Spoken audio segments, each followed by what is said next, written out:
her preference. Go to cranialmissions.com.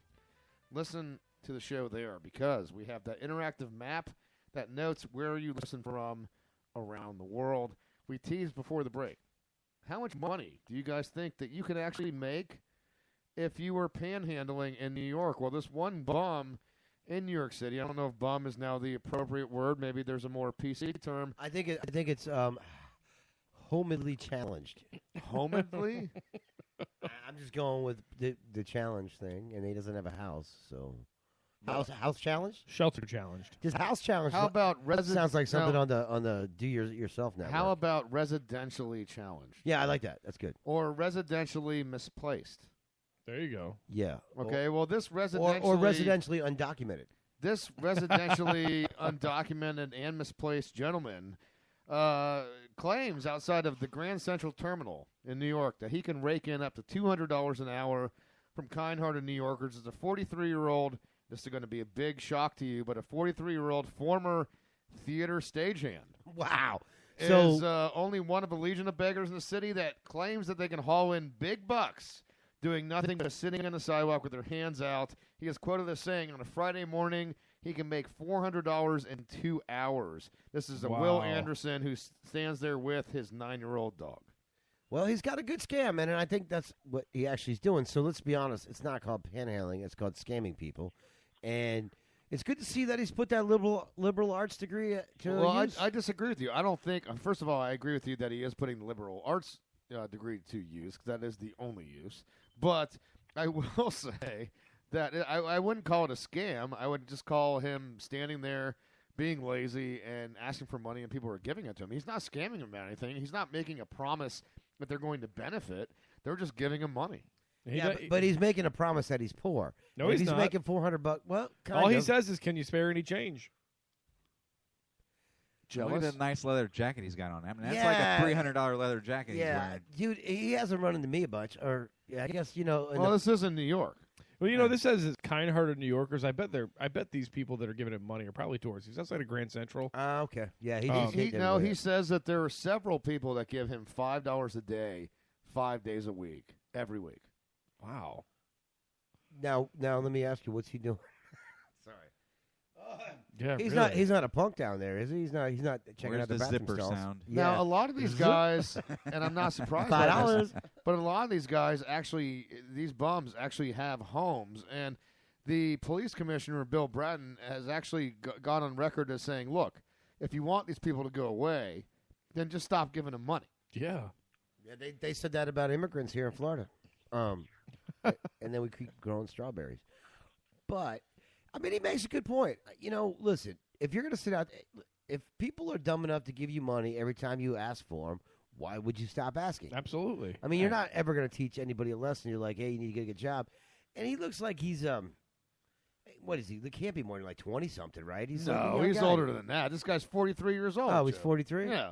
He's got a cute little dog. Give him a break. He's just doing his job. He is doing his job. He's doing his job. Yeah, but you know what? That's cool, Does man. he look fairly well fed? He does look very well fed. In fact, there was another guy that went on record. Hold on, let me find this other one. Oh, you've got. Where the hell is this other guy? Hold on, I got to scroll down. Ben, I remember seeing this. You guys remember the Morton Downey Jr. show? Anybody? Oh, I love Morton Downey. Remember the big mouth? Yeah. I remember awesome. seeing this a very long ago. This got to be like almost 20 years ago. I remember seeing a show where a kid would hang out at a bus station, and he was a panhandler, and he was talking how he would make like $300 a day. Not quite this guy's money, but he would say what he would do is wait for the bus lines to fill up. Inflation, Joe. Inflation. Well, yeah, but you know what? If you're making Reaganomics. $300 a day, that's $1,500 a week. According to my Jew math, guys, that is $6,000 a month, which is $72,000 a year. So the thing is that 20 years ago. No, 30 years ago. No, 20 years ago. Yeah, the I mean, Morton can you Downey Jr. imagine- show was like back in the late 80s. Can you imagine the living you Right. made back then? I mean, in this economy, it's a lot tougher to do. I was waiting to see when you would bring that in. And today. I mean, there was another beggar on record. Stace was talking about, how emaciated are they? They look like they're gaining weight. Well, there was another beggar while they were interviewing Mr. Will Anderson. There was another beggar that went on record, and he said flat out, he boasted gleefully to the Post that was interviewing. He said, "I got 3 breakfast sandwiches today, and they were all meat. I'm putting on pounds out here." Wow. Pounds, baby, pounds. So this is better than Naked and Afraid. I bet he got 3 breakfast sandwiches of meat. Ooh. That's how he made it $5 a pop. Yeah, hey, listen, man. Oh, good use of pop. It's all code word out there on the streets there, Lord Cheese. You got to use it. Hey, how much for a breakfast sandwich of meat? You're like, that's $5, and then you go off into the bathroom, man. You got to know these kind of things. I was a street kid for a while. I didn't know if anybody knew that. Lubob is walking over here again. Don't let him in. No. Box it's him the out. last segment. Why not? I'll end the show right now. Okay, Lou Bob. All right, hey guys. You got Yeah. 2 minutes. Well, no, I'll be short on that. All I want to say is, sometimes, guys, you gotta play devil's advocate. I mean, there are some people out there that they don't work for nothing and they can't afford stuff, so they have to ask for things. Okay. What? No, I'm talking about these beggars. They go out there. They don't have a real job, so you gotta have some sympathy for these people, man. I mean, not everybody can be extremely productive people like us, Like you? Like you? Yeah, Really? man, like me, yeah. Well, yeah, I mean, yeah. Like those that live in other people's houses. Well, you got to give Well, Lou thank Bob, you. you got to give him a little credit because he has tried his own used mattress company. He has tried to become an entrepreneur. Wait, So you got- wait. Are you saying I tried, Jesus? Because I am making a living doing this, okay? Look, hey, Caleb gets his rent around here. Hey, Hold on. What kind of I rent? don't live here for free, man. I mean, some people try Sure to... as hell do. Hey, I see where... You're confusing with a state where you can get money back on your Natty Light cabin. No, hey, you know what? Hey, you Yeah. know what? I can't even understand the word this other guy's saying. It sounds like he's got marbles in his mouth or something. But, you guys try to talk about, like, I'm a freeloader or something. But you know what? I do a lot of stuff around this house. You don't know how... Hey, look, I clean your house all the time of things that just... gather in your closet that you don't even use. Okay, I clean them things out of your closet and I cash them in and I pay you rent. So I am providing a valuable service here. Get out. Get out now. You really got to work on this, dude. I mean, I don't know why you're so ungrateful, man. I'm a great roommate. How is You know who Password- needs to work on How this? is Password dealing with this? You dude? know who This is- needs to work on this? Ben. Ben's the one that brought him He over. always No. brings his. Why do I have to work? It's always my fault. Are you serious? You always bring him Dude, around. he dude. destroyed my house the last time he lived behind me. Yeah, Then why the hell did you It bring him cost here? me more money than any of you. dude, he ripped Then my. why did you bring him here? I did not bring him here. You know what it is? He knew we were doing a show here. It's the initiation. He yeah, he knew we were doing a show here. He came back from overseas. Who gave him the address? It wasn't me. Dude, I'm not in contact with the guy. We hate each other. Joe never got the address because I picked him up. So It wasn't me. I don't know. yeah, Lou Bob, okay. I can Would actually, anybody I can know actually if Caleb use Lou Bob. accidentally shot him? Well, you know No. what? Here, I've been bringing this up. I got a couple acres behind my house. I can dig a hole. I mean, I'm going to say. We can You make dig this a happen. hole. We'll figure it out. You know what we need to do with Lou Bob? It's real easy. Yeah. We take him out boar hunting. All right? that's awfully familiar for him. I don't know if that's No. But what we do is we tell him, hey, because he always needs to borrow a jacket or something. We put on that boar jacket I got, and we throw them on him, and we just like let him run around. We're like, hey, you chase the boars out of the woods, and then while he's running around chasing boars, You know he's probably in the garage. He already said he's using Caleb's iPad. He knows to what we're listen to the show. doing. yeah, he's probably getting excited about the trip. Right now. He's like, well, we're going boar hunting. Yeah, boys, let's go. Listen, man, we can kill him easily. I'm in. Allegedly. Of course. I mean, I guess the moral to the story that we're talking about in the show is that you can either sit at Grand Central and beg for money, or you can pretend that you have an enterprising business of poaching people's belongings in a house that you squat in. I just watched a Was movie. that not his economic plan? Is that what I mean? I gathered so. that, right? I mean, Caleb, seriously, you do need to get him out of here, and if you can't get him out of here, you need to lock up your closets, because if I were you, I'd do an inventory check. Oh, yeah, well. If you're I'll work wondering, on he that. says he's giving you money for rent. I had to burn his tent. I literally burned his tent down. That was the only way I'd get him out of my backyard.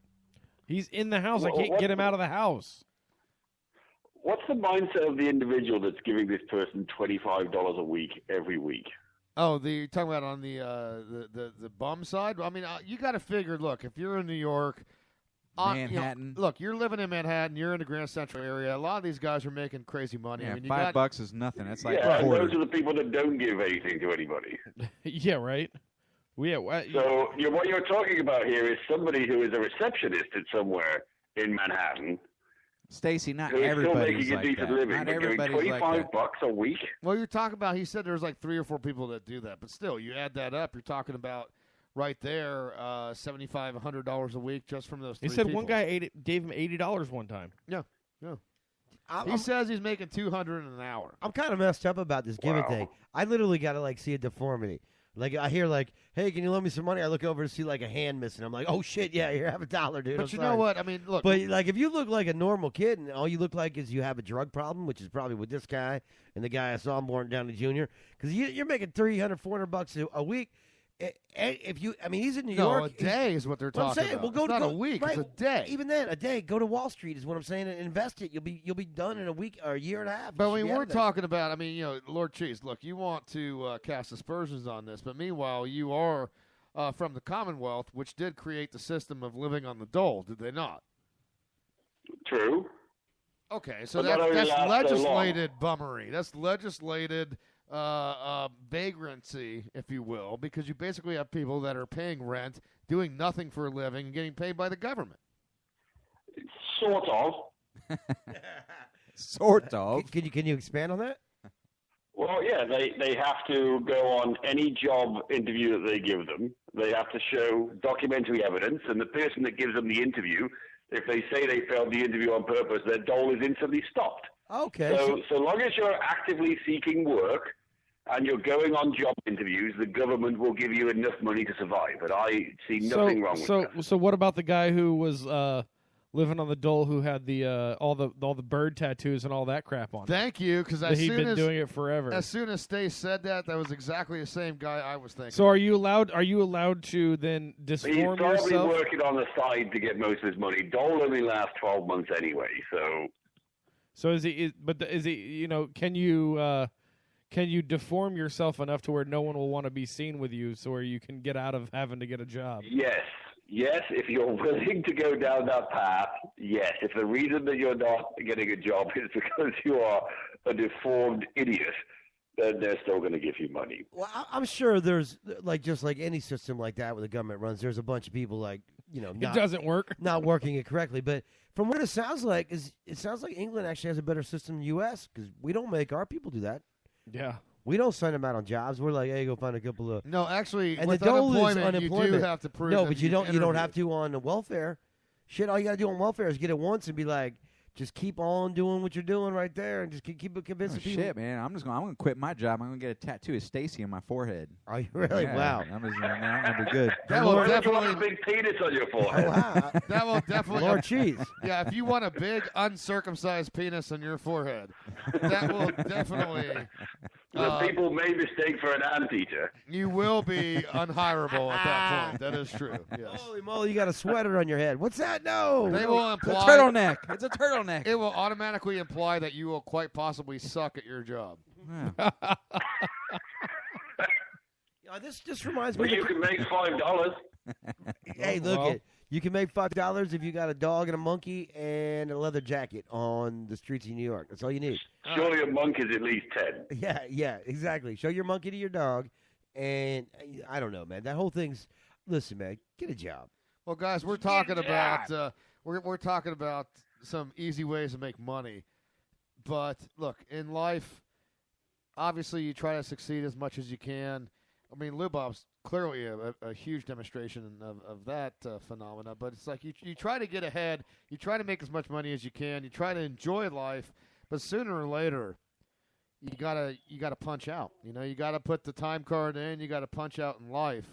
If you're going to do that, there's always been that long-standing conversation among friends. Look, if you could choose the way you die, what would be the best way to do so? What about this Canadian couple? You got this Canadian husband and wife in their 60s. They die while having sex in a Mexican hotel hot tub. Now, here's the way it goes, though. Okay, this is that when they die, it's just 2 days before they're due to watch their daughter get married. Oh, that sucks. Okay, but Charles McKenzie, 67, This guy dies after he suffers a heart attack in the hot tub while plowing at his wife. this hotel. Now, while he's banging Dorothy, his 63-year-old wife, who drowns moments later. Now, the reason she drowns